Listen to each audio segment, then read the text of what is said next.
येते येते. तू सगळी तयारी नीट कर बर का. आत्या तुझा नांग करतानाचा व्हिडिओ काढलाय माझा, तिला सांग डिलीट करायला. ए चल चल, मी डिलीट करणार नाहीये. अगं आत्या सांग ना. ती नाही दाखवणार कुणाला व्हिडिओ तो. कुणाला दाखवू नको हा, सांगितलं बघ. अगं डिलीटच करायला सांग ना. ते तुमचं तुम्ही दोघं बघून घ्या बघ, मला नका ओढू त्याच्यामध्ये. बर थांब तेजू, हे ठेव. आत्या हे कशासाठी? नको. मी आत्या आहे तिची, त्याच्यासाठी काय तर करू दे की मला.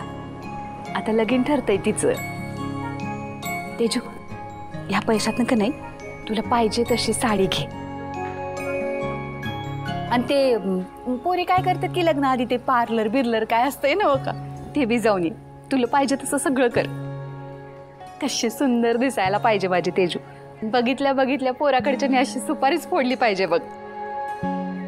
आत्या अगं नको, याची काहीच गरज नाही. माझं मन मोडू नकोस.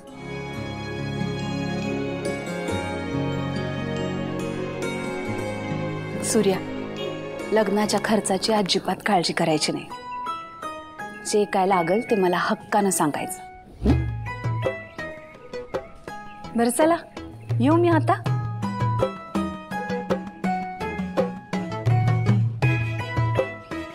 आत्या पुढं बोलायचं होतं. तुम्ही वा पुढं, मी आलेच. चल.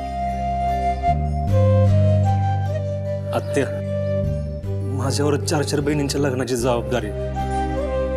तुला खरंच माझी मदत करायची असेल ना तर माझ्या बहिणीला तुझ्या घरची सून करून घेशील का? दुश्मनाच्या मुलीचं पण माझ्या मुलाशी लग्न लावून देणार नाही मी. मग माझ्या भाचीचं कसं देईन? राक्षस आहे माझा मुलगा. तुझ्या बहिणीचं आयुष्य उद्ध्वस्त नाही करायचं मला.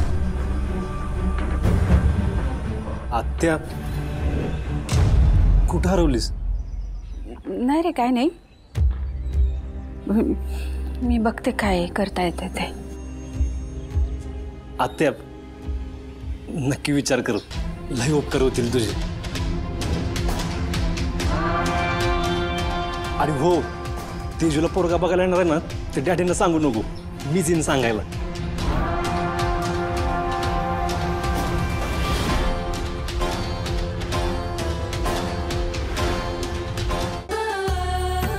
मी मराठी, झी मराठी.